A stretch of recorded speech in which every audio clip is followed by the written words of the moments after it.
சிவ என்னன்னா எது இல்லையோ அது சிவ. எது இருக்குதோ அது படைத்தல். எது நாம் ஐப்புலங்களில் உணர முடியலையோ அது சிவ. இது யார் உணர்றானோ அவனுக்கு நாம் சிவான்னு சொல்லுவோம். அந்த முதலாவது யோகி அவனுக்கு சிவான்னு கூப்பிடுறோம். இந்த கூட்டத்தில் பார்த்தீங்கன்னா பாதி பேர் ஆண்கள் எல்லாமே சிவான் பேர் வச்சுருக்காங்க, சிவனுடைய ஏதோ ஒரு பேர் வச்சுருக்காங்க. நம்ம வீட்டில் இருக்கிற நாய் கூட நாம் சிவான்னு கூப்பிட்டுக்கிறோம். நமக்கு ஒன்றும் பாதிப்பு இல்லை. என்னத்துக்குன்னா ஒன்றும் இல்லாதது சிவா, ஏதோ ஒன்று இருக்குது, அதுக்கு மூலமானது சிவா. அது உணர்ந்தவன சிவா. உணரல ஆனால் உணர்றதுக்கு வாய்ப்பு இருக்குது, அவனு சிவா.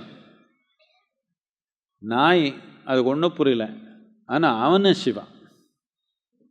இதனால சிவான்னு சும்மா அது ஏதோ ஒரு கடவுளை நினச்சிக்க வேண்டாம். எல்லாத்துக்கும் மூலமானதுக்கு சிவான்னு சொன்னோம்.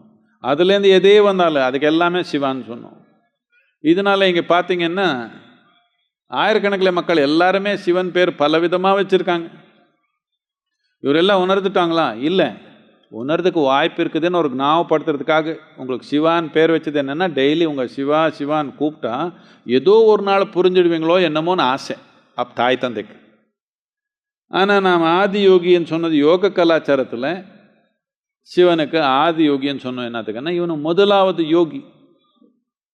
ஏதோ ஒரு மனிதர் இருந்தால் அவனை நம்ம எதுக்காக மதிக்கிறோம்? அவன் செஞ்ச செயல்னால தானே மதிக்கிறோம்.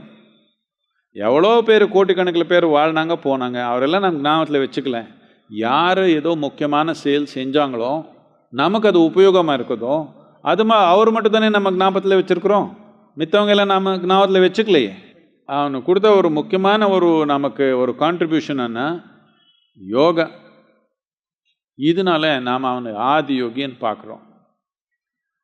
இது நாம் எங்கே பார்த்தாலும் நீங்கள் சிவனுடைய இமேஜ் எங்கே பார்த்தாலும் யோகி மாதிரி தானே உட்காந்துருக்குறான், அப்படி தானே உட்காந்துருக்குறான்.